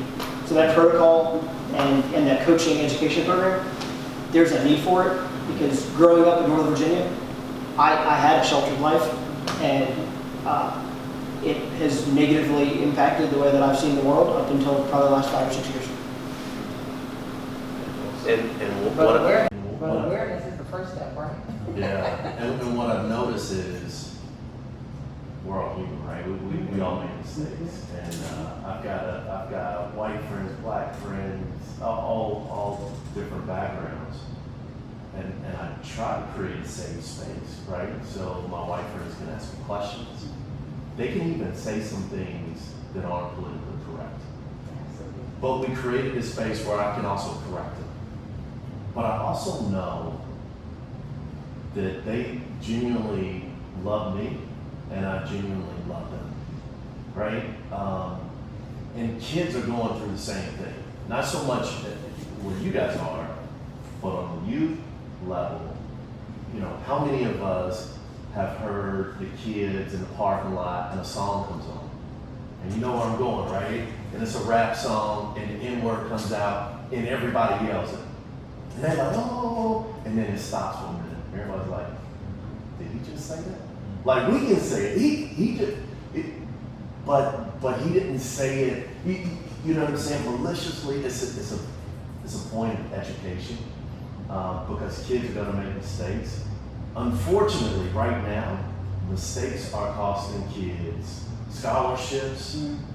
Is costing them opportunities. So I'd rather them make it young, 6 and 8, and we can correct it. Because when you hit 16 and 18 and you make it, the consequences are a lot more severe. That's why what you're doing is hugely impactful. It was a kid playing with us on the top level that made a comment on social media, also scholarship. Literally kicked off the college team, is now a student, right? Good kid, made a statement. He probably wishes he never would have made it, right? But because probably some of that education at a younger age didn't happen, and then we're still learning the dynamics of social media. I'm telling you, TikTok, and I'm still trying to figure it out. I like to think I'm hip, but I'm just not. I just look. So we have to make sure that we're educating. Again, we emphasize the kids and the parents. That's a pull, right? But the kids are so impressionable, and we're able to mold them. So I think that's important. And the last comment I'll make is about microaggressions, right? I think you may have mentioned that, and we see them everywhere. We hear them on the pitch. You know, I heard a ref this weekend. Kid went in for a tackle hard, and he knocked the kid down. Ref blew the whistle, got it. It was definitely foul. And the ref said, "But this isn't football, right?" And immediately, most parents are probably like, "Oh yes, he hit him pretty hard." But in me, I was like, would he have said that the kid wasn't black? Right? And did he even know consciously what he just said? Right? It's little things like that happen and are said, and you're like, oh, God, here, you know. But it's at a time where we have to start addressing things like that. I have a black friend who's a dad in the club, and he has a son who is, my youngest is 15, I think Novia is 16. And Novian is just a big kid. He's tall and he's got muscles already, but he's got a baby face, right? And my friend said he saw another dad in the club who was white. And he said, "Hey man, I saw your son at the park. And man, yeah, he looks like a grown man, right?" And I just told you that the kid is big and whatever. So the guy didn't tell a lie, right? But my black friend was like, "Oh my God, I don't need you to see my baby boy as a grown man." Yeah. Because now police officers are going to see him as a grown man with a broken taillight or pulled over for no reason, right? And treat him like a grown man. And when he goes on to get an internship, right? They're going to look at him and see something else, right? It's like, he's like, so his response to that, right? In his frailty, he was like, "Oh shit, I have to say something to this guy." So maybe he learns and he realizes I have some level of discomfort. He said, "Yeah, he might look like a grown man, but that's my baby." Yeah. Right? And so maybe in that moment, the white dude, and maybe a humanity bulb went off, where he was like, "Oh yeah, he's still a baby boy," right? But it's just those things that you think about. Everybody here has stepped on a pitch. Everybody here has stepped on a pitch where you're the only black player on the field. And when that happens, everybody on the pitch, referee included, makes certain assumptions, right? He's fast, he's aggressive, he lives in the hood, whatever, like all of those things, right? And palms get sweaty, everybody's palms, or he's super fast, that's why he's a goal scorer, or if he's a center back, watch him, he's gonna break somebody's ankle. Oh, he's a football player, right? All of those things, and then how can you bring your whole self to the game? To your point, how can you bring your whole self and just, "Yo man, just make sure I'm nice today, I make all the right decisions, every touch is crisp"? No, you know that that's the halo over your head, and now you either have to not live up to that, or maybe in a strange way you're like, "Well, they think I'm the aggressive one, I guess I'm just gonna have to do that and live up to that." That's a lot of baggage. So you got 40 pounds of baggage heading into a game that ain't even started yet. Because you see the referee and you know he's thinking, "I'm a linebacker." You see this guy, he thinks I'm whatever, right? That's a lot. Yeah, that's a lot to carry. Sandra said that a few times, like that microaggression where you're being subbed on and the other coach screams, "Watch out, he's rapid, make sure you stop him." And I didn't even think about that. I mean, that's so naive. But I was just like, get on with it. But yeah, it's just because he's black. That's why he said it. And he must be the fastest guy in the field. It means nothing else. But those microaggressions to me. No, I'm going this. I want to throw this out because Hugh, you were talking about if you're struggling, get some of us involved, right? To help. So this is very real in the club. Like I got the text and phone call yesterday. He's aware of it. Sorry for pointing. Mr. Keith is very aware of it. We mentioned TikTok. We're mentioning education. So when we work with kids, we think about it, is it an educational action? Is it a suspension action? Or is it an expulsion? TikTok, there was a challenge within, right? Right? Kids were doing photographs on TikTok with someone's knee on another kid.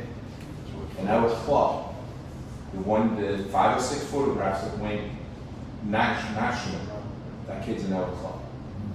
Right? Yeah. Well, he's not in our club, because we told him, right?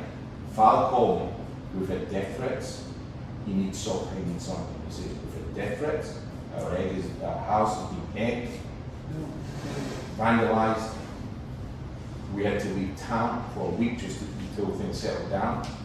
He's 13 years old. 13. Right? Can you take him back? He needs something. Like, no. Let's do this. Enjoy your summer. Go do what you do. See how your kid is. See how you guys are. And call me. when we're getting ready to start back up, and we'll revisit it, right? That's me not kicking the can down the street. That was me just saying, I think you just need to get your shit together, deal with it. We're formulating this anyway, it gives us some time to think about education, suspension, expulsion. And so he's not in this law. Now, if you want to start looking at details, so expulsion's not part of it, it's just to embrace this kid, right? He's 13, he will be 14 now in this next 12 months somewhere. He may have turned 14 already, right, if he's August 1. What do you do? Well, too late? Already made a mistake, move on? Well, first off, I think y'all did the right thing about keeping, or at least suspending that from the club. Right. That not only sends a message to him and his family, to the rest of the club, that message needs to be sent, that is not playing around with those games. That's that clear message that you sent, and so that needs to be done. Second part comes with the educational part, exactly what we're talking about here. I think you got to sit down with them, or a Zoom meeting or something with the parents as well, to educate them that, okay, yes, of course he's very young. I'm also a big faith believer as well. We know the Apostle Paul, how he was Saul before, killed Jews, etc. How Jesus himself gave him a second opportunity. And so I think these instances like that occur for a reason. I think this is a big, as sad as it is, getting death threats and house egg and stuff. We wouldn't wish that on anybody. But this is a key educational time for him and his family to now, since getting ready for high school, getting ready for college, getting ready to be a grown man in life. But I think this is going to be a turning point in his life where he needs to be educated on why what he did was not good, why what your family and your beliefs probably installed in those situations that they needed to provide some things as well. And maybe not next year, but a couple years or whatever, he's turning around, making some progress, maybe giving a little trial, maybe something comes out of it. Because I do think that people do learn from experiences, but you really don't know until time tells you, and time heals on. Time is really going to show you. So I would do, along with what you're saying, take a year, maybe even 2 years to see how he's been growing over these past couple months, see how the family is key. Because we don't get 2 hours of a whole day out of 24 hours with the kid in the training field. So when they go back home, the parent will be in the car, I my dad plenty of times Jamaican, you need to do this on the field, that, your coach telling you this, not, scratch that, do this. And the parents have a big influence on the kid's life. And so the parents are educated as well. When he comes back home, the whole family knows from then on what to do from here on out, and they'll be able to affect their peers and what's on. Do you think he can be a catalyst for change for a lot of kids in the club? And so like you take, let's say, and this is so hypothetical, I'm not even, it's way above my pay grade. But if you had him back in, and he talked about how badly he messed up and now how he feels, can he be a catalyst for change for others? I think he can play using his platform, and not too many kids are trending on TikTok in general, whether good or bad, just going nationwide. So he himself raised on a national scene. I think when he does come around, maybe I'm not saying he is going to come around, we don't know, but if he does come around to the sense where he's educated enough or feels comfortable enough, I think he can be used for people to learn from his experiences. That's our best form of teaching his experiences. He's got a hell of a TED Talk in 10, 15 years. I think it's heavy to put that on. You guys remember 13 and 14? Yeah. So and even 15, 16, 17. I mean, that's stuff when your whole life revolves around your friends and peer pressure, right? Now you're gonna stand on a soapbox and say, hey, I did this thing that was so bad, right?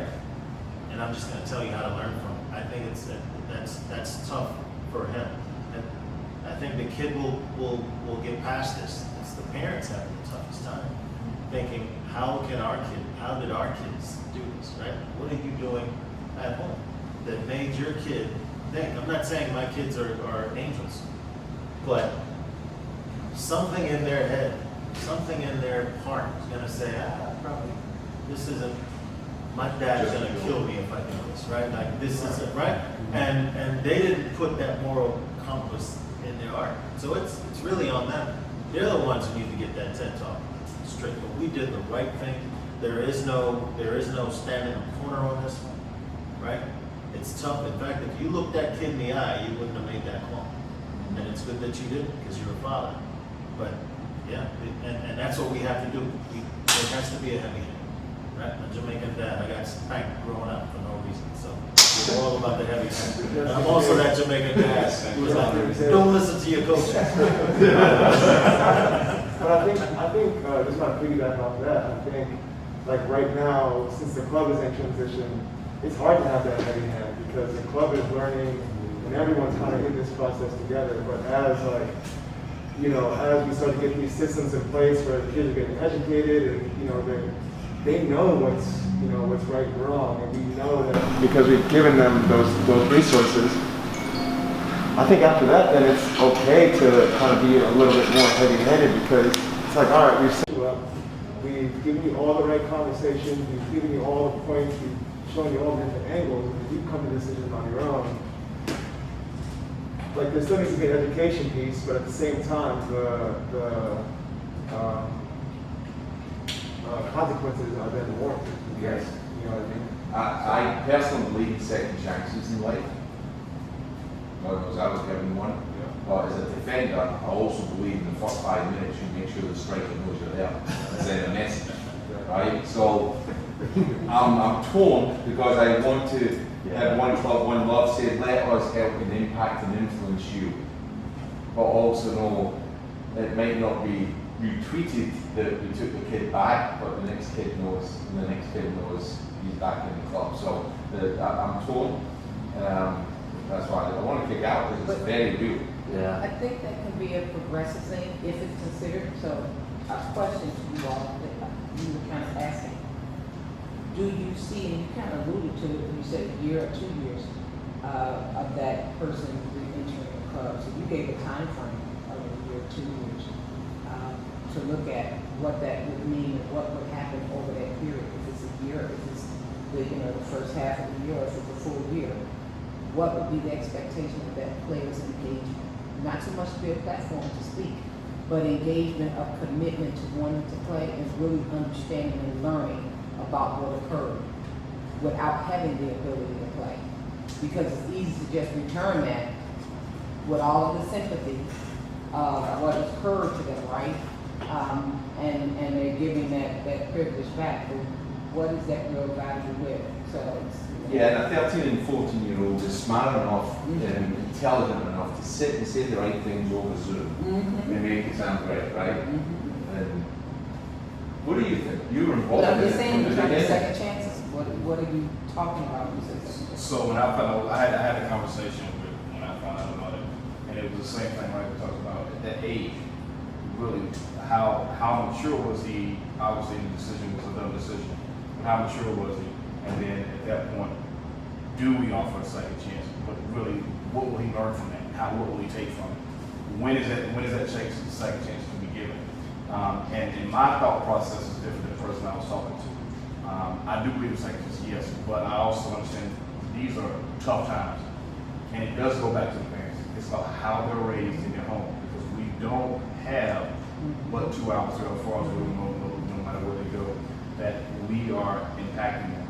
But what does their home life look like? But the other thing that again, right, is when you toss Phil up in the air. I mean, well, maybe he doesn't have a good home life, so maybe we are his savior. Sure. But we have to make the right decision. In my opinion, as a club, right now, that decision was a great decision. Hugh said it. Look, it sends put the family aside for a second, right? It's hardly about them. It's about this club, right? And it sends the message to everybody else, every other kid who is thinking about what is right and what is wrong. When they see this and our reaction to it, they know that there are consequences to those type of actions. And we could, because we're human beings, we can feel bad, we can want them to come back in a year, in 2 years, all of that, because we're human, and that's all good. But I think for us as a club, which is why we're here, we need to send a message to not just our members, but to other clubs in North Carolina, to other clubs around the country, to say, look, this is what happened to us, it can happen to you as well. What are you going to do? This is what we do. And I think from an education standpoint, a lot that has been put out on anti-racism. So I teach at UNC Charlotte as well. So a lot of the stuff that I teach my college students about, a student or a kid in middle school gets 6 to 7 hours with their peer group and maybe an hour or two with their family. And then if they play competitive sports during the week, they get 2 to 3 hours. So the way that schools have now become segregated based on where families live and the segregation of schools, so from an education standpoint of educating players, I feel like that's got to be part of the education process, because a lot of these implicit and explicit biases literally reside in a schoolhouse and in the school buildings where kids spend 30 to 36 hours a week with their peers. I think I just got smart listening to that. Yeah. It's a tough one. That's good. Did we make the right decision? Absolutely. Yeah, the decision now is about the second chance. Yeah, We agree the decision that was made is correct, but it's where we go from here in terms of second chance. These 13-year-olds, let's flip this, and we have it as, because this whole One Club, One Love spirit off from Black Lives Matter in regards to us. We've had many youth that have made dumb mistakes and have had bad homebrewing. And we have fought and desired for them to have a second chance. Someone to just support and help them. Now, because this is flipped and this is a white person and it's something that's related against us, does not mean we flip that script of compassion and understanding. And that's what's on the table now. What do we do from a second chance perspective of a 13-year-old? Now, granted, his family structure may not be, but that's what I'm speaking to, what that second chance dynamic looks like in terms of accountability during that period of time, because it will be affecting of the family as well. So I don't think it's something that says, oh yeah, you're 13 years old, we've given you this summer, you've heard him, and I think you said the father saying this boy is feeling suicidal. Because of the things that's happening. And that pressure at that age, there's a lot of thoughts going on, a big rise in suicide of our youth, of being able to handle things, and it's fragile and it's serious. So how do you handle that? But not to just comply to that, and that's what I'm saying about what that looks like. It may be his engagement with the club so that he's connected and engaged and he's hopeful, but he's not getting the full care yet. You gotta earn this back. And that may be the route towards the second chance versus the second chance that's given. But it gives something, because that pressure for suicide is very real among these youth. And they're so fragile today about handling the pressure and the compassion to be there with that. Because as us as African American blacks here, of understanding that dynamic and how easy it can be in the youth to make a simple mistake. And we have percentages in prison for. What about peer review? Like, I feel like if the kids that are on their team have some say in that decision, whether the kid comes back, do you feel like the kids are, maybe 13 might be a little bit young, but mature enough to look at a situation and be transparent and say, have that kid go in front of a board or, of kids his age, or, different age groups throughout the club, or, whatever it is, I don't know, but maybe there could be some sort of element. I think we're too early for that, but we are establishing, we're looking at captain's council this year, where we start getting captains in for different things, so they own how the room is done on the trips for the overage, right? And maybe this is something we can throw at them a little bit. There's nothing set right now for, I hate to get the ownership to certain teams, because half of those knuckleheads might be, that's cool, we did it before you know it. Yeah, but it gets back to you, if you put that ownership at that group, then it becomes again an avenue that they can leverage and use to say, oh, well, this happens, we just do this, and we get that. So I personally don't think that's a space to put this, but a space at the club level to make decisions on what that is. I think the message is stronger than the risk right now. And I think maybe that's where we're going to really formulate some stuff. And it's not a decision made from a point of weakness, right? I think it is figuring this out. It might help to, and again, this is hypothetical as well, but as we look to be inclusive, it might be helpful to invite the parents to a conversation like this. Oh, for sure. And then not let anybody know that they're the parents. we're not even gonna necessarily talk about is Thomas hyperventilating. Sega, now you know why you're here. And not even just because again, clearly they didn't have this type of education. Right?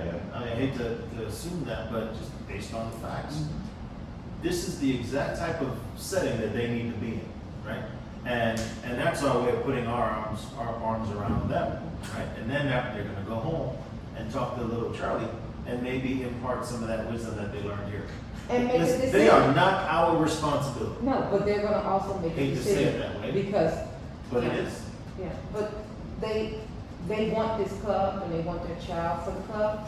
But I think that's an excellent idea in terms of where we stand. That if they will make a decision themselves to, no, we really don't want this, if there is more rooted in them than we thought. Yeah.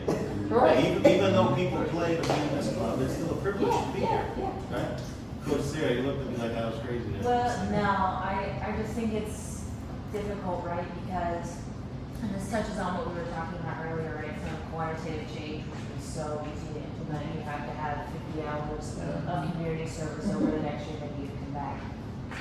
That can be nothing, right? So it's qualitative change that we really want out of the kid and out of the family. So is the burden of that education on us? Maybe. Is the burden of proof on them to demonstrate that qualitative change? I think certainly. I think that's on such a micro scale, but I think that's ultimately in the bigger picture what we're looking for as well. On the macro scale, how can we get that change? I can validate it. I think again, this has been personally for me. It's been wonderful. I think we're doing it. I mean, I think we need to. I talked about grace earlier. I think we need to give ourselves some grace and pat ourselves on the back, just maybe twice. Don't get carried away. What we're doing here is good. It's good for the club. And it's good for us individually. And I really hope that the Kings here Understand that, we're really here for you guys. And so thank you for coming. I'm not discouraged by the number of you who came.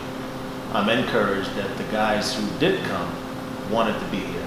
Now you take what you learned from here and, impart the wisdom, right? So thank you for that. And so we've probably gone over our time, but there's gonna be another one of these, right? And we expect now you guys have signed the decree, you have to come to the next one. And so bring somebody else with you. Thomas? Really fast.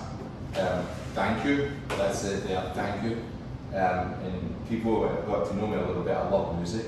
Oh. No, it's okay. Don't worry. You're standing up though. You can do it. You said diversity of culture, diversity of music. What's in your car right now? If you would turn it up, put the windows down, and really listen in there. Oh, by the way, I'm going to maybe go around. Go. Just the players. This is hilarious. I was listening to the Kendrick Lamar Black Man soundtrack. All right. Yeah. I know it. Are you doing it? Here we go. Rest in peace, Pop Smoke. That's all I'm on right now. Who? Pop Smoke. Okay. Don't be safe. That's what it is. Oh, wow. Anderson back or black. Okay. Yeah. Sandra. Oh, you all don't want what I'm Come listening to. It's all gospel. That's all it is. It's all gospel. That's good. Jerome. I think the Chili Peppers are on my mind.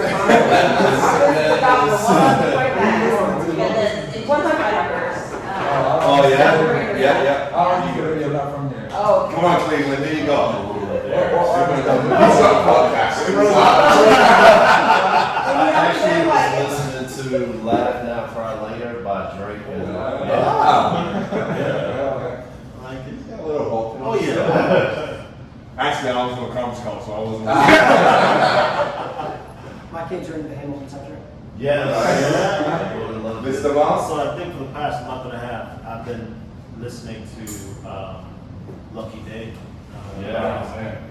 He's just dope. And then he actually did a cameo on that kid, Kedron, who sang that song, I just want to live. Yeah. Oh, yeah. Which is the kids Yeah. call me on Oh, Twitter. man. I'm so happy. And that song is it's actually, you know, it's like that anthem for this moment. It's tremendous. It's a lucky day as a guy. Who are you listening to? Oh, that's easy. Stevie Wonder. Today's a Stevie Wonder day. Today's an upbeat day. Thank you so much for coming through. Thank you. Thank you. I'm sorry.